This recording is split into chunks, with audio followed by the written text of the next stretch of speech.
संत मंत कथनी का नहीं, करने का मार्ग है। यह अध्यात्म के उच्च और पवित्र सिद्धांतों को अमली जामा पहनाने और उन्हें अपने जीवन में व्यवहारिक रूप में उतारने पर जोर देता है। संत महात्माओं ने नेक कमाई की महिमा की है और इस बात पर जोर दिया है कि परमार्थ के एक सच्चे साधक के लिए अपनी निजी कमाई अथवा हक हलाल की कमाई बहुत जरूरी है। कहावत है, जैसा खावे अन्न वैसा होवे मन। अनुचित रूप से कमाए हुए धन से प्राप्त आहार या भोजन अनुचित विचारों और अनुचित वृत्तियों को जन्म देता है। ऐसा आहार मन को निकृष्ट विचारों तथा संकल्पों का अखाड़ा बना देता है, जिसके फलस्वरूप परमार्थ में उन्नति करना असंभव हो जाता है। अपनी मेहनत की कमाई को त्याग कर अपना बोझ दूसरों पर डाल देने वाले, पूजा के धन, चढ़ावे और भेंट पर पलने वाले और चोरी, ठगी, बेईमानी, धोखे, छल आदि द्वारा पराया धन हथियाने वाले लोग परमार्थ में उन्नति नहीं कर सकते। चाहे ऐसे लोग अपने आप को बहुत बुद्धिमान, सयाने या चतुर समझे, पर असल में वे अपने आप को ही धोखा दे रहे हैं। इसीलिए संत महात्माओं ने नेक कमाई पर जोर दिया है। वे कहते हैं कि मन और आत्मा की गांठ बंधी हुई है, जिसे जड़ चेतन की गांठ कहा जाता है।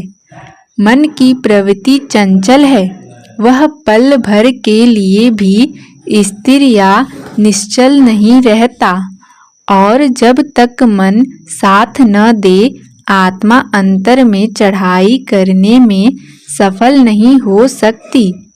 हक हलाल की कमाई पर गुजारा करने से मन की चंचलता को कम करने तथा उसका झुकाव अंदर की ओर करने में सहायता मिलती है, जिससे अभ्यासी के लिए आध्यात्मिक यात्रा तय करना सहज हो जाता है।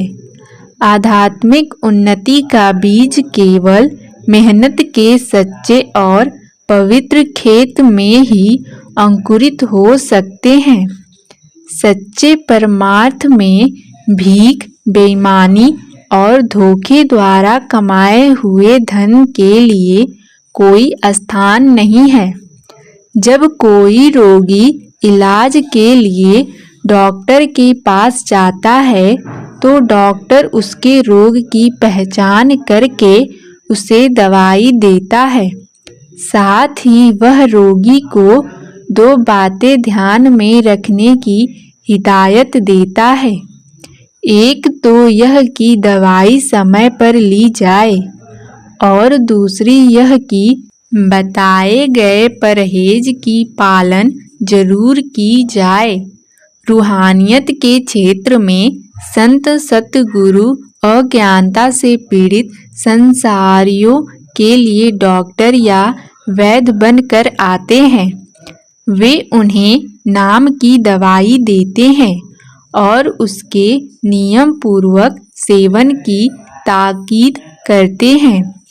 साथ ही वे उन्हें कुछ जरूरी परहेज भी बताते हैं, जिनमें से एक यह है कि वे पराया हक छीनने या छल कपट से धन कमाने से बचें और हक हलाल की कमाई पर गुजारा करें।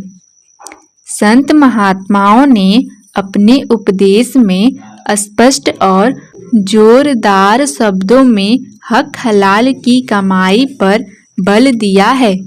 परमात्मा के भक्तों ने स्वयं नेक रहनी तथा हक हलाल की कमाई की जिंदा मिसाल बनकर परमार्थ के साधकों को जीवन में अधिक से अधिक पवित्रता अपनाने की प्रेरणा दी है। हक हलाल की कमाई से महात्माओं का तात्पर्य उस धन से है जो सच्चाई और नेकी के द्वारा कमाया गया हो, जिस पर न्याय, कानून और नैतिक दृष्टि से उपभोग करने वाले का हक या अधिकार हो, जिसे कमाने में देश और समाज के नियमों तथा मानवता का हनन न किया गया हो, जिसे प्राप्त करने के लिए किसी का नुकसान न किया गया हो तथा जिसमें से परिवार तथा अन्य भागीदारों को उनका हिस्सा न्यायपूर्वक दे दिया गया हो। सच्ची और नेक कमाई, साचित्व, आहार, शुभ विचार, नेक आचरण, मालिक के प्रेमियों की संगत और नाम का अभ्यास संत मत की प्रमुख आवश्यकताएं हैं। शब्द अथवा नाम की कमाई आहार, विचार और आचार की पवित्रता के सहारे ही हो सकती है। संतों ने इस विषय की विस्तार पूर्वक व्याख्या की है।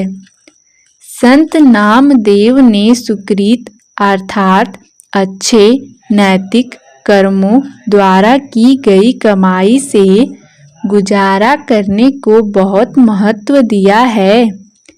ऐसी नेक कमाई की महिमा बताते हुए अब कहते हैं कि इससे मनुष्य सुमत अर्थात अच्छी निर्मल बुद्धि वाला होकर गुरु मत में रहकर नाम का अभ्यास करने के योग्य हो जाता है और इस प्रकार वह परम धाम प्राप्त कर सकता है। संत नामदेव खुद भी पूरी जिंदगी छिपे और दर्जी का कार्य करते हुए अपनी ईमानदारी की कमाई पर गुजारा करते रहे।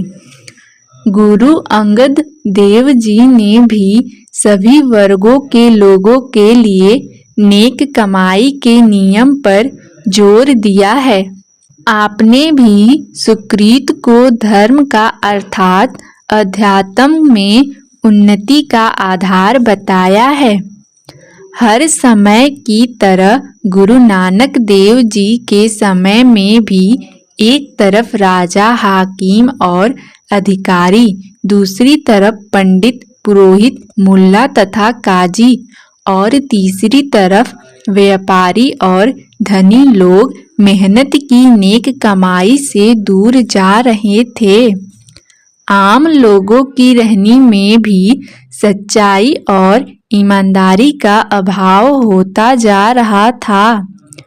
गुरु साहिब का धर्म को सुकृत के साथ जोड़ना बेकार बैठे लोगों, दूसरों की कमाई पर ऐश करने वालों और ठगी बेईमानी करने वालों के लिए एक गंभीर चेतावनी था और आज भी है। धार्मिक नेता पराया धन लेने में, काजी और हाकिम रिश्वत लेने में पाप नहीं समझते थे। गुरु नानक साहिब फरमाते हैं कि माला फेरने वाले और खुदा खुदा करने वाले लोग जब इंसाफ की कुर्सी पर बैठते हैं तो रिश्वत खाकर दूसरों के हक या अधिकारों को छीन लेते हैं। यदि उनसे कुछ कहा जाए तो वे धर्म पुस्तकों का हवाला देकर अपने आप को ठीक साबित करने का प्रयत्न करते हैं। गुरु साहिब फरमाते हैं कि लोगों के गलों पर छुरी चलाने वाले पुरोहित आदि अपने गले में जनेऊ पहनकर अपनी पवित्रता का दिखावा करते हैं। हर तरफ झूठ और छल प्रधान है।